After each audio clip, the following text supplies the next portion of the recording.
Good Monday morning, you guys. How about the Super Bowl? Oh my gosh, we're going to have to dive into that and Usher before we dive in on Author Talk. But you guys listening to Author Talk with Amy. Sandy's back today. Russell and our lovely is Christina. So let's go around the room. Who was everybody going for the Super Bowl? And I just recognize that you are at your mother's house right now. I am. You mean because of the mess behind her? That's so rude. Russell is not a mess. That is not a mess. My gosh, don't let my mama hear you say that. She lives in fear whenever I come. She's like, it's such a mess. It is not. Well, you fire her. It's very organized. She work for you. You color coded? Wow.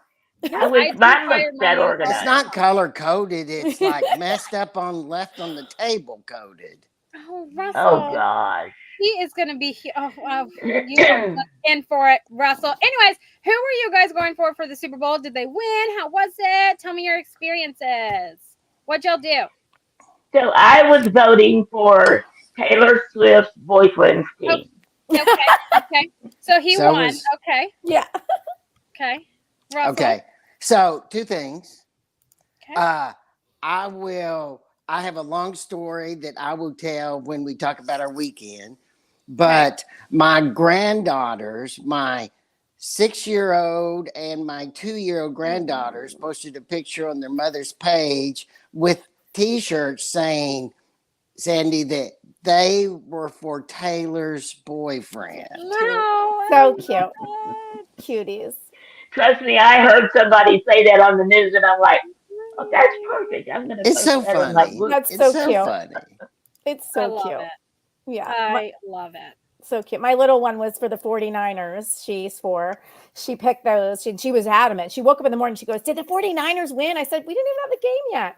But I was for the Chiefs. I thought, yeah, I like them. I like the whole Taylor Travis thing. I don't know. I love. So I'm like, this is so cute. And Me too. I went for them. I see we're going to have trouble, Christina. I'm against I love it. I'm so not loved.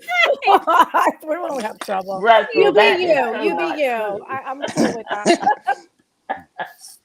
We'll see what you're like after 41 years of marriage, Christina. Right. Well, yeah, I'm not there yet. Let me say. I have my days, Russell. I have my days. I am human. So what did everybody think of the halftime? What was everybody's opinion of the halftime? I was thoroughly jamming out, okay, but I grew up listening to Usher. Yeah. Good morning, you guys. Who doesn't love Usher? I love Usher. I love Usher. Yeah. I think he's getting old, though. No, it was great. But I must say, good. Yeah. I must say this without telling about the weekend. Okay. My wife at the beginning of halftime screamed at me to take off my Kansas City Chiefs shirt and go take a shower to wash off any bad luck for the second half. Oh my gosh. So I missed halftime. Oh my gosh. Aw. Bless your heart. Bless your heart. No. She was fanatic. You probably wouldn't have appreciated it like we did. It was great. I love Usher. Yeah. He was great. Usher had performed in the park outside my high rise, and I sat on the balcony drinking too much, watching Usher live down from my balcony. So I love Usher. Yeah, so that's perfect. Anyone that sing and dance like that is just like bow down, because I can't do those things. So like, I wish I could do those things, but it was good. The blend of music, from one song into the other was great. And then Little John and Ludacris, and then Will I Am. Who doesn't love Ludacris? I love Ludacris. I thought they're one of my favorites. So fun. It was a lot. And it's funny that all 4 of us like that music. Yeah. We all like the music of the 2010s. It's great music. Definitely. Yeah. Alicia Keys also lovely. Well, I like Usher for what he does to help up and coming artists too. Mm-hmm. So when he kind of took Justin Bieber under his arm and helped him, I love it. You should have squished him. Success will do that. Yeah, I know. That's kind of what Russell said. I love it when somebody helps somebody else on the way in. Absolutely. Team player. Definitely. Yes. Okay, get to your weekend, Annie. This weekend, I was diving into it, Russell. Now I'm just going to elongate on that just to bother you. No. So this weekend, you guys, as you can see, I'm at my mom's. So my granny came in town to visit all of us, my dad's mom. For those of you that don't know, you didn't watch the show a couple months ago, back in October, my grandfather had passed away. And so she came down to visit us. She's here with my uncle hanging out. So I drove down on Friday to spend time with her. And yesterday we actually celebrated her 90th birthday. So she won't be 90 until April, but she's going on her cruise. It's her first cruise that she's going to go on in April.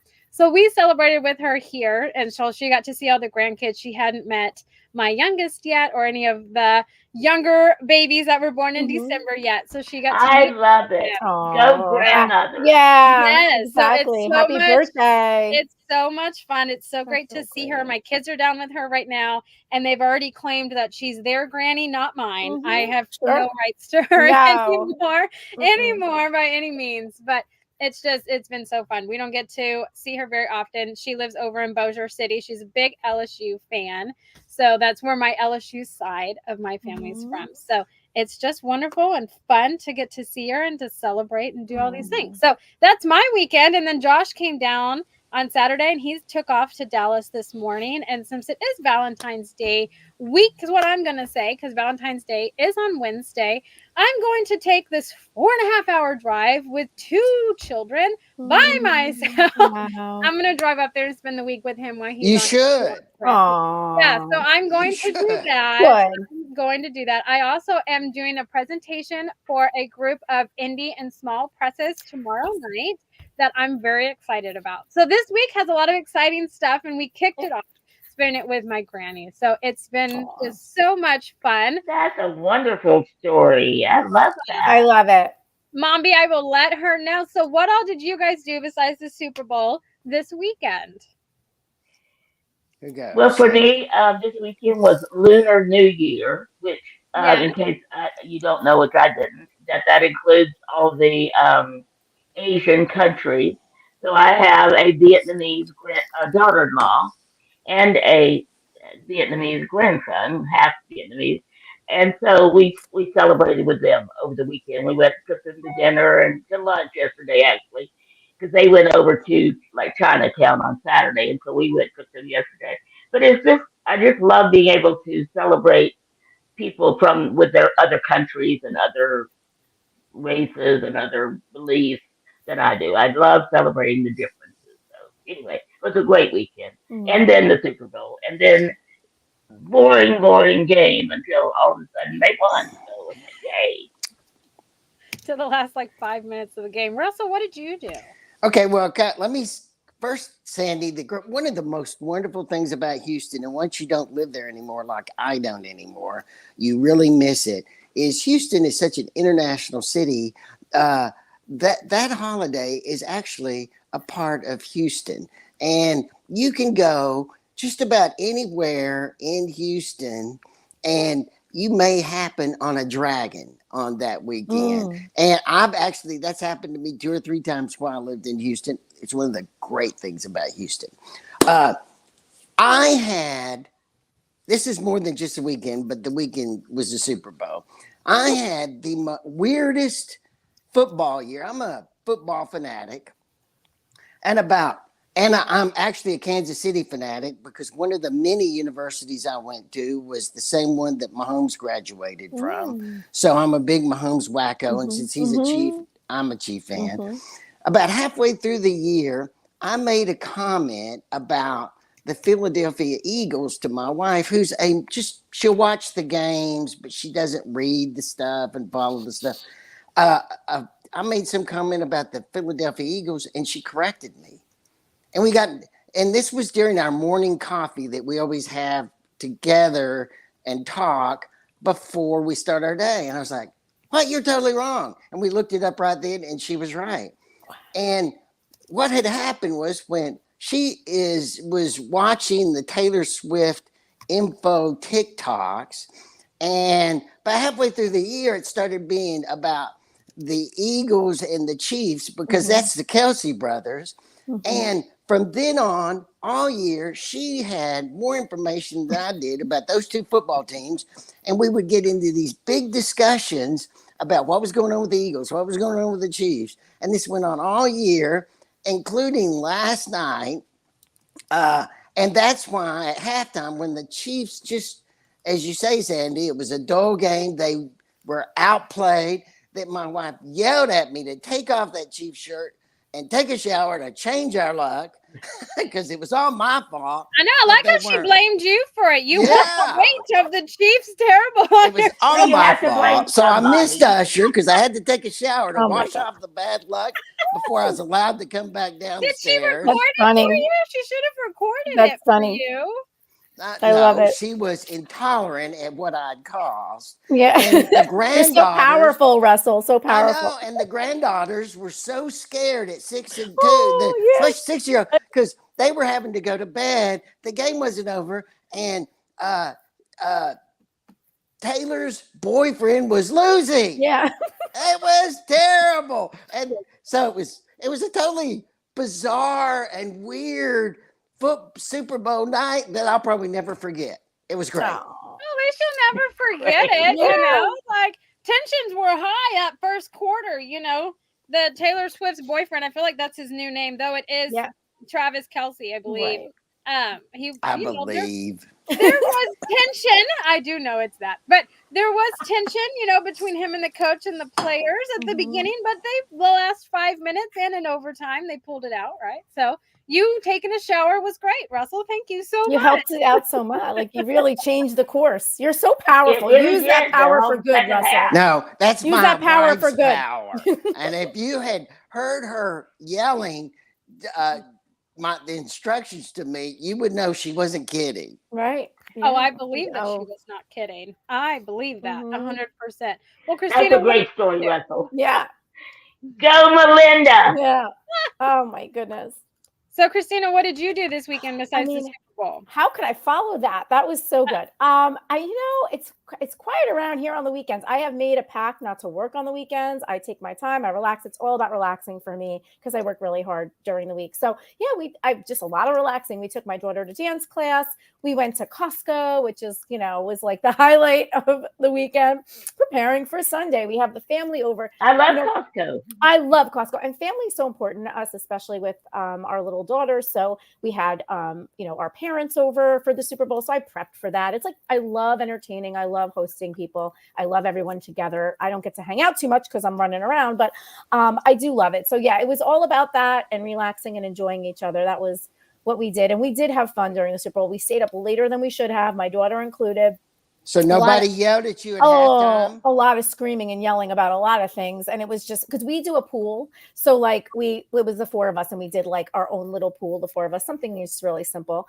And, but two of us picked the Chiefs and two of us, the parents picked the 49ers and like my husband and I picked the Chiefs. So there was a lot of, I just stay quiet and kind of laugh, but everybody's fighting and who's doing, and someone would do something right and the other one's yelling, oh, don't say that. I want them to win. And we were cracking up. So we had fun with it. It's all in good fun. But it was just very loud. And my poor daughter's like, everybody's yelling. I can't, she's watching her show at one point. She was coloring and watching a show on the iPad. She's like, we need to pause the TV so I can hear my iPad. I said, listen, sister, go in your playroom. Not today. I don't think so. Today. Go in your playroom with your iPad. She was so cute. And she did. She was like, I'm going. But it was just funny because it was a lot of energy and all just fun. We had a good time. Oh, I love That's that. a great idea. Because every now and then there's a Super Bowl where we don't care. It doesn't matter to us who wins because we're not for either team. But if you pick one and you pick opposing ones, that does make it fun. I love that idea. And it was silly. And it was like, it wasn't like a lot of money. It wasn't about the money. It was about just enjoy the game. We were doing that all season long. All season long, we had the parents over. We did crock pot and we'd have football Sunday. And, it was a time to be together. And we did a pool also. Okay, we did it all season long. Last part of that story is awesome. So you did it every Sunday. You made it kind of a family event, and it was football. We love football. We're a football house. We love it. Yeah, all different teams. We've got Cowboys. We've got Giants. We've got all of the different ones. And in between, we like we like different teams. We not just our team. We like a lot of different teams. So we play, and college too. We love college football. So anyway, we make it fun. Family fun football. Sunday football. That is great. I have 4 sons, and it was when they were all 4 teenagers that it occurred to me that I either learned to like football or I spent every Sunday all by myself because they and their dad were all around the television. So Yeah. I asked a lot of questions to start with. The most confusing game I'd ever got to know anything about, but I love it now. Yeah. I really love It's fun. Brings people together, I think. it. It does. It does. Great weekend. Oh, Yeah. not always, because it didn't Well. bring me and my wife together at Yeah. halftime last night. That's true. You're right. You are right. Russell, it's your time to shine. Oh, this year. yes. Christina, we are, our podcast is top 10 independent book podcast in America. We are really grateful that we get so many listeners during the week. Mainly we get listened to during the week while people are working or working out or driving to work. Most people don't listen to us on Monday morning. They don't watch. You can, right. And you can find us on your podcast channel. Amy had done some changes to us that it went from I could never find it when I wanted to find it to I found it the first time I looked after her changes, which was brilliant. Amy, how do people find us? Yes, so you guys can find us anywhere that you can listen to a podcast. So Spotify, Apple, Google, Good Pods, Amazon, a bunch of other places that you guys know I tend to just miss because those are the ones off the top of my head because that's what I use. Go and type in AuthorTalk, 2 words. You'll see the crimson, red, and gold because I was selfish and made that because I really liked it in those colors. And then you can hear every episode that we have ever done in the 8 years that we have been doing this. The ones that we used to do by Russell's poolside from his apartment in downtown Houston with him and Sandy and me turning the camera around, just popping in every now and then to what we have evolved to today and will continue to evolve to. We've listened to and talked with so many amazing authors and others within this writing community and publishing community. And we're just humbled and grateful that we got that opportunity to hear their stories and how their books and everything came about. So talking about stories and how they all came about, Sandy, let's kick it to you and let's get Christina talking about her book. Absolutely. Christina, it is so nice to meet you, and I can't wait to read your book. I've already bought it, so I can't wait to read it. 5 Happy Choices. But before we talk about that book, since this is a new audience for you and you're new to us, tell us a little bit about who is Christina? When did you start writing and why? And just a brief version of your history. Absolutely. So I've always been writing for as long as I can remember. My passion is for thrillers and mysteries. And from like 5th grade, I was writing dark stories. My 5th grade short story about a cursed medallion won an award. And I thought, I want to be an author. And, life gets in the way and years go by and I go down the psychology road and I would get my master's in psychology and helping profession. I love to help people. But somewhere around 2010, I got this bug in my ear. I don't know where it came from, call it a little, angel or devil in my ear that said, you got to write a book. Like it's time. And I thought, I'm writing a book. Like I've never written a book. I've written short stories. Like how do I jump from short stories to a novel? How do I do that? It was a novel really I wanted to write. So yeah, I started writing. I took writing classes. I had a writing group. I just did all the things, I'm a forever student. So I took anything I could to learn. I want to learn. Let me learn about the craft. Let me learn about the business. And I started writing. And by 2014, I had my first thriller book picked up by a publisher and published. It's called Choosing Evil. And then I went down the road of writing thrillers. I was writing some paranormal, some, more domestic thriller, all different genres because I, get bored with one thing. I flutter around, I'm like, oh, this little shiny diamond. And I want to write that, but all in the realm of thriller. And that was for many years. And it took getting to 2015 when my mom passed away and I was devastated because she was my best friend. And it was kind of quick for me to reconcile.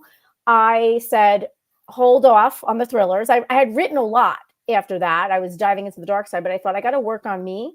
And I want to help again. I want to get back to the helping person inside me. And that's where 5 Happy Choices was birthed from my experience, not just in writing, but from my experience in psychology, being in the helping profession. Also, in that time, I had become a certified professional coach. So I was really about helping people. That was what it was about for me.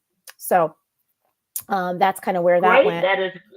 That is a great story, and I love how losing your mom was a momentum for you to go back into the psychology and write the five happy choices. So, so tell us a little bit about why, because I did see that it's five steps to being living a happy life. So tell us about a happy life. Sure. So COVID hit. You guys remember that? The pandemic, anybody? And it was it was dark for so many people, me included. I have my issues with anxiety, and anxiety is part of who I am, but I really, it fed off that. And I thought, I got to get out of this. I got to get out of this funk. I don't like this. I had an infant at home, and I decided to dive into the science of well-being, which is called happiness studies. People call it positive psychology, but there's science behind it. And I decided I'm going to take a class in the science of well-being. I'm going to start learning about happiness because I don't like the way I feel, and I don't know how to get out of this place. And that's what birthed Five Happy Choices. Of everything I learned, I took a certification course in happiness, the science of well-being, and I learned about what kinds of things you can do. It's not just about feeling, right? Because happiness is a feeling, of course. It's about living a happier life, which is about taking action, doing something about it. And that to me has always been about choice, empowering yourself to make choices. I found I picked five, there's so many that I thought science-backed and that I felt comfortable with and I thought were important in the wake of the pandemic. And I thought if I can just get this out there, maybe it'll help somebody get out of their funk, somebody who's stuck in this isolation, stuck in feeling disconnected and feeling, desperate and just alone, and kind of in a state of fear. Fear-based. And so, that's where Five Happy Choices came from. It was backed in science, based on pandemic, really spearheaded that. There was a culmination of things. And with that, I looked into, okay, how does our brain work, and how does our brain trigger happy feelings? What can we do to trigger those in the moment? So for me, this book was really about, I want something quick and dirty and easy that we can say, I'm in a funk, I need to get out. What can I do? What can I actually do? Because it isn't just feeling, it's doing. The doing makes you feel good. And the more you train yourself to do things, then you have coping mechanisms in your back pocket. I know if I'm feeling, bad, and it's okay to feel bad, I can dive into that. And I do, by the way, I go down the hole because you got to deal with it. And then I'm like, it's time to come out of the hole. What can I do? I got to physically do something that even in the moment might not feel like it isn't logical in the moment. Like, I don't feel good. Why am I going to go do this thing or say this thing? But it helps pull you out. And that's the point. The point is to know there's hope. You can get out of your funk, and we can make choices that help us feel happier. And it's teaching. It's a teaching. It's not innate. We don't know. We just have to be taught and reminded that we have the power to feel good. That is, I love it. Love everything you said. And I had researched some before I even saw your book, that was the title. I had done some research on people who speak on happiness and living a happy life. I honestly, when I was growing up and until the last few years, never knew anybody ever studied happiness. I mean, you're just happy or you're not happy. But I did not realize there are steps you can take to be happy. And I love that. And I love everything. I loved your bio, by the way. I was like, man, I wish he lived close by, because I could be really good friends with this person who's like everything. She believes in everything paranormal. I'm like, oh my God. Yeah. And then angels and all the other stuff. I was like, wow, what an incredible person. I'm so glad we had a chance to meet you. I'm glad I got to be on the week you were on, so I get to meet you. Sandy. And you've had some great successes with your books as well. So you are a best-selling author, and has the best-selling status been through the books or the Audible books? So both. It was the books, like the Choosing Evil. Every one of them has hit a list when they first came out. And Five Happy Choices was the number one new release in positive or applied psychology, which was really cool for me because I had never written nonfiction. But Audible really helped. I feel like the audiobooks to this day my audiobooks do really well. And it was a freak thing that happened. This is kind of a cool story. I feel like this is what I believe. And this is what I believe. Not everybody believes this, but I believe that what's meant for me is coming for me. It doesn't mean I don't have to work hard. It doesn't mean I don't have to put the energy out there, but it means if it's meant for me, it's coming for me. I don't know if you've ever heard this saying, if the train doesn't stop for you, it's not your train. I believe that. If I didn't get the agent, if I didn't get the publisher, that was on purpose, and it's okay. And I let it go. I don't dwell on it. It's like, that wasn't for me. It wasn't my path. Something else is coming. So anyway, I had this day where I thought, I'm going to play a little game with the universe, because I'm feeling like stuck. And I literally went to bed that night and I had this vision in my head of something really amazing happening with a book. And I thought, oh, I'm going to picture myself. I pictured like something outrageous. Like I pictured myself like having a book turn into a movie, and I'm writing a screenplay, and now I'm at an award. And I pictured this wild fantasy, right? And I said, I'm just going to picture that. And I'm going to go to bed thinking, what if something fell in my lap and amazing happened that I did nothing to ask for? I didn't ask for it. I went to sleep, woke up the next day, went about my business. And then I get a phone call the next day from my author assistant. And she's like, you're not going to believe this, but Audible wants to turn your book, Among Us, which is a government conspiracy thriller. She wants to turn your book, Among Us, into a teaching mechanism for authors. So they're going to do a video. And I'm like, I don't know what is you talking about? What does this even mean? I never had even heard of this. So anyway, I get a call from Audible, and I ended up going to Celebrity Studios, and they videotaped me, and it was a whole video series on how to make an audiobook for authors. But I just thought it was the coolest thing, being in a studio, hearing your book come to life. And I had always been an audiobook lover, but this hooked me. I was like, I love this. Anyway, and they went on to find the narrator for me. I mean, I chose the person, Lewis Arlt, but beyond that, I really, just the process itself kind of gave me hope and sparked a little bit like, don't give up. Because I'm telling you, any writer you've talked to, I know they all want to give up at some point. At some point, it's like, I can't do this anymore. Like, for whatever reason, it's too hard. I'm not making enough money. Like, I'm taking time away from my life. What you compare yourself. And I think we all need a little spark to keep us going. And that was it for me. And I thought, I'm going to stick with this, and I'm going to keep going. And so I give myself permission to shift gears. I don't stay in a bucket per se. My overall bucket is to embrace what's happening in your life and get over your fears. So whether I'm writing thrillers or self-help, it's like, let's deal with what's going on and let's move on from it. So we can be empowered, because, we can't control anything that happens in our life, but we can definitely control, like everybody says, your response to it and how it affects you. So that was really important for me, whether I'm writing a thriller or I'm writing a nonfiction, to give people the power to move beyond something that maybe they're afraid of or that's holding them back. I love that. I love that whole philosophy. I had a client the last few years, and he wanted me to do nothing for him but help him find an agent. And after 2 years, we did not find an agent. And I wanted to say, maybe this is not the route you're supposed to take. But he was so determined. But I love that. If it doesn't come, I love that. Say that quote again about the train. Oh, so if the train doesn't stop, it's not your train. Yeah, I love for you. And it doesn't mean it's not your train ever. It just means right now. Right. The timing is everything. I've had friends who've done things for 10, 20 years, and then it happens. It's like, and then it takes off like a rocket.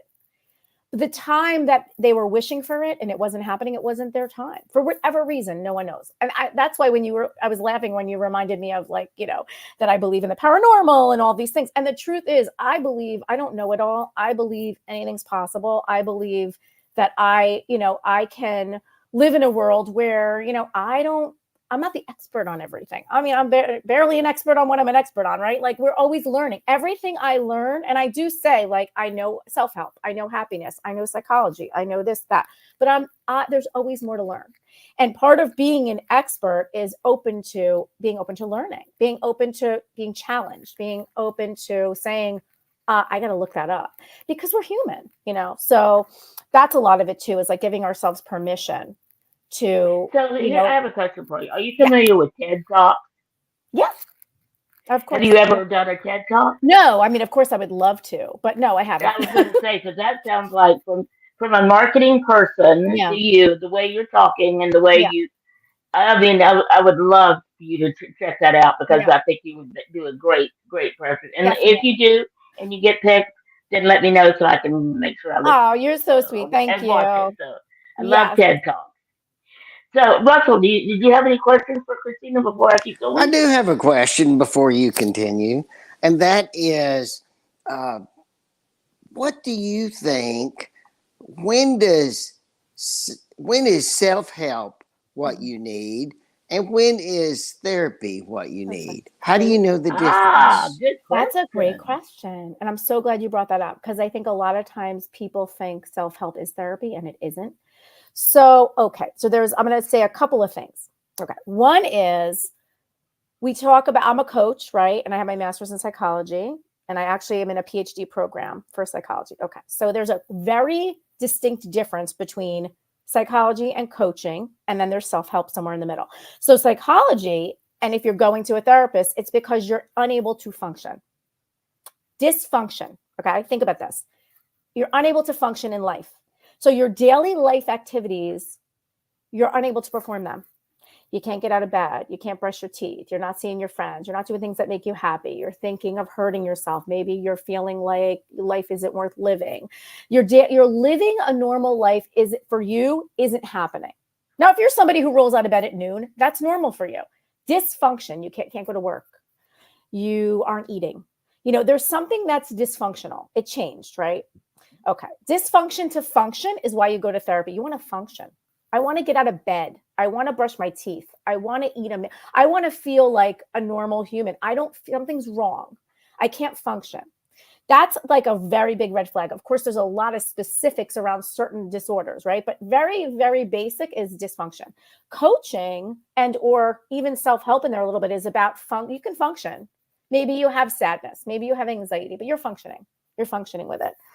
I am I'm somebody with subclinical, maybe sometimes clinical anxiety, meaning I can have my occasional panic attack, but it's not stopping me from living my life. I'm living my life. It's not holding me back, but it's there. I know that I deal with it, but it's called subclinical. We all walk around to some extent with subclinical stuff. It's not ready for a therapist, but you're dealing with some things. Maybe you're a little depressed, something happened. Function to optimal performance is when we talk about coaching and self-help. You have to be functioning to help yourself. You have to be focused on optimal performance. It's not about, if you're not able to function and you're finding yourself in that situation. And by the way, I've been there. It's called grief. And when you lose someone you love dearly, the first 6 months of loss look exactly like major depressive disorder. It looks like it. That is it. It's beyond that point. Does it change, right? So it's about dysfunction. And if there's ever a question and you're unsure, I say reach out for help. Go to a licensed professional. I don't care if they're a master's level professional or a PhD or a psychiatrist or your general practitioner. Talk to them because it's better to get professional help when you don't need it than to not get it when you need it. And I would say, everybody could use a little professional help just to get through life. Sometimes we are our own worst enemies. Even if, this is another thing I want to say, even if you're not diagnosed with a mental illness, guys, you don't need to be diagnosed with a mental illness. You don't need to be in a clinical state of dysfunction to get help. You don't need to. Okay. But let's say you're functioning fine, but you're feeling a little down or you're finding you're not meeting your goals or you know what? You just feel like you're beating yourself up a lot. Your self-talk is terrible. You're telling yourself, and it's funny, you say, Sandy, why haven't you looked into the TED Talk? A lot of it is my own self-talk. Like, I have to fight myself like we all do and talk to my inner critic and go like, you could do something like that. Like, it's something I've always thought of, but part of me is like, who am I to get on stage? And then I have to turn the conversation around and say, but who are you not to? So it's a lot of that. But yeah, so great question, Russell, because I think their line can be blurred for people not in this area of profession to understand, like, what do I do? But I do tell people, you know what, it can't hurt. If you go to a therapist and it's not for you, you don't go anymore. You know what I mean? And they'll tell you. And by the way, anybody who's worth anything is going to say to you, you're not clinical. You don't have a disorder. You don't need a diagnosis. You need someone to talk to, and I'm here for you. So you could, if you have anybody good, if someone's coming in there and they're diagnosing you right off the bat and like this doesn't feel right, you go to somebody else. because it's not all about that. Years ago, psychology and therapists were about, let's pull out my DSM-4 or 5 now, and let me figure out where you fall.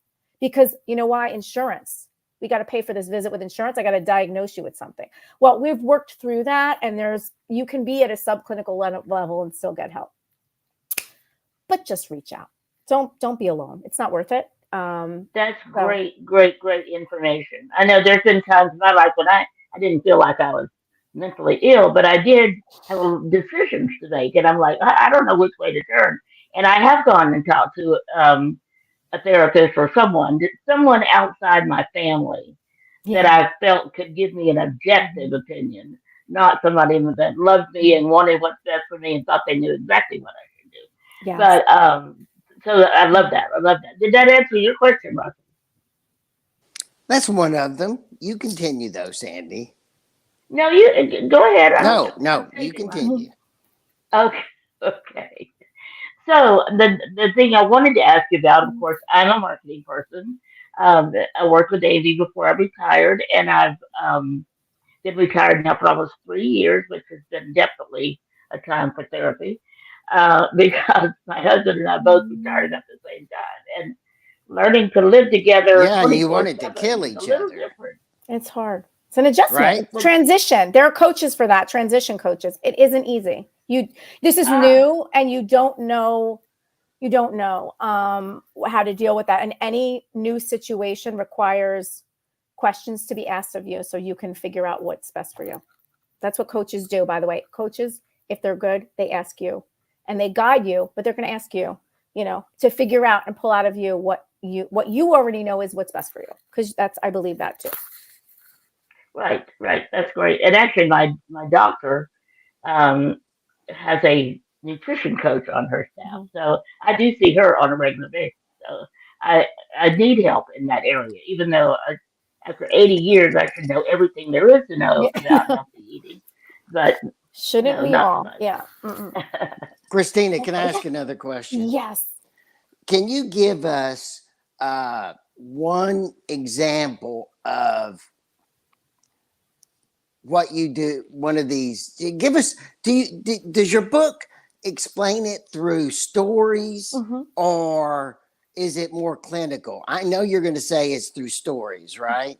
Yeah, I'm a storyteller too, right? I write thrillers, but it's through stories, but there is evidence-based information as well as what you could do, some examples of what you could do. And there's a workbook too that talks about So that. where do you get your stories to put in your book to make your points?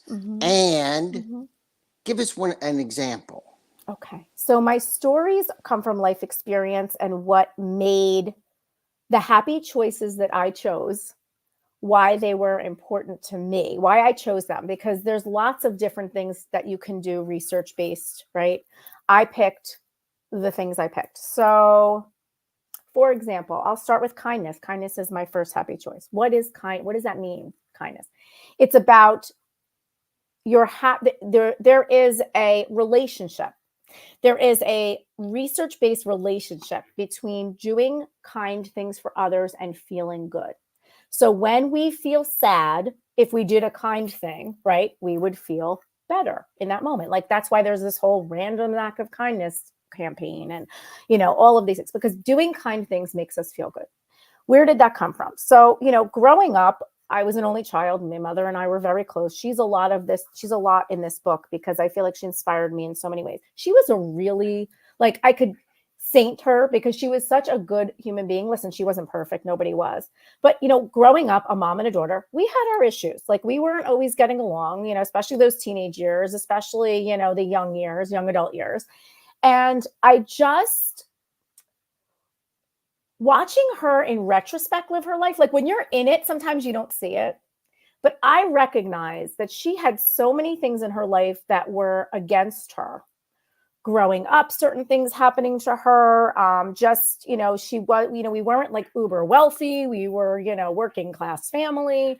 And she always pushed me to strive for the best. And I say this because with all the things in her life, you would think, my goodness, even when she was diagnosed with cancer, this woman should be miserable. This woman should be lashing out at everybody. She has a right to. She's got so much. No. kindest, most generous person there ever walked this earth. And she was like an angel and everybody loved her. And I heard nothing but wonderful stories. And what I recognized in retrospect was that she wanted to feel good. She was kind to feel good. Kindness made her feel good. And being kind was a way of life for her. She would think nothing of talking to anybody at the gas station, in the store. I mean, I heard a story about her when she died. There was a guy, she used to work at a store, and there was a man that would come in there that didn't have a lot of money, and she could tell, was paying with change and things like that. When she got a new car, she gave him her car. She was like, you need a car more than I do. Here you go. Didn't sell it. She gave it to him. And I had heard something like this, and I had forgotten. And then at her funeral, the guy came to her funeral and said, your mother was an angel. And I thought, but that made her feel good. In a way, it's selfish because you want to feel good, right? So, but it's okay. Those are the kinds of stories I shared because I felt like when you look at who's being kind, it is self-serving because you are trying to feel good, but that's the point. It's like, let's make somebody else feel good so we can feel good. And by receiving kindness, we also feel good. So is there science behind it? Yeah, but it also is, it can be a way of life for people. And it really took her dying and looking back on her life. And the way that I dealt with grief was, when I got over all the hard stuff, was to say, how can I go through this life being a little bit more of the things I loved about my mom? How can I keep her here?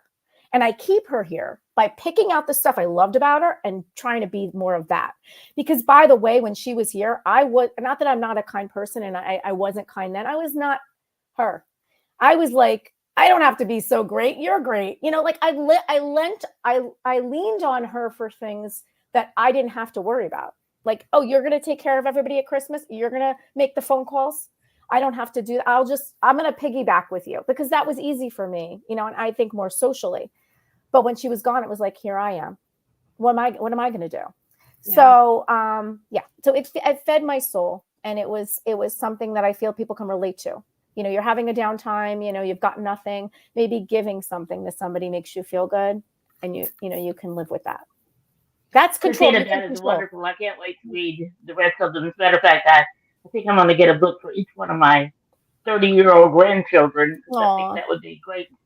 So anytime I really like something, I always buy for them because I know they will appreciate it. And I know, Amy, we're reaching the end of time for this broadcast. I just don't like my look from Russell. But I have a question. So, Kristina, where can anyone go to get any of your books, your thriller books, your happiness book? Where can anybody go to pick those up?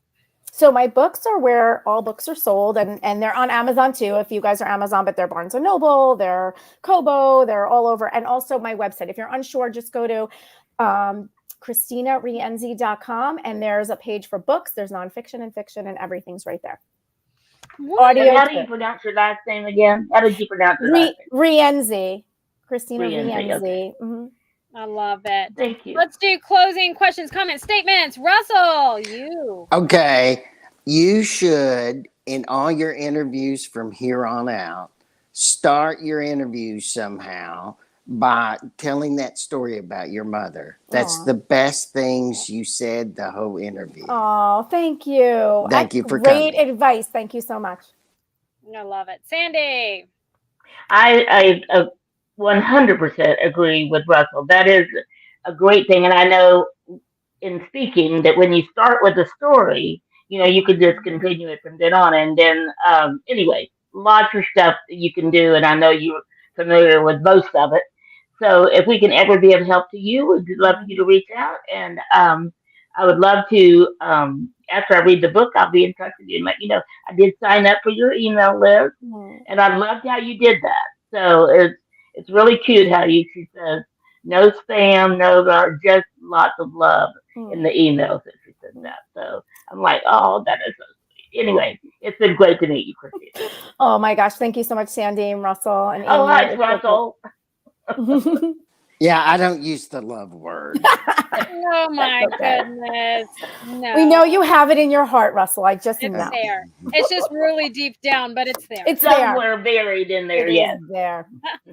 For sure. Well, Christina, we want to thank you for taking time out of your afternoon, early afternoon, to come and hang out with us here on Author Talk so we can get to know you and all of your books and your journey to becoming an author. You are welcome back anytime. So the next time that you decide to go down this adventure, please let us know. We would love to have you back. But from all of us here at Author Talk, we hope that you all have a fantastic Monday, a great rest of your week. And until next Monday, you guys, we'll talk to you then. Bye for now.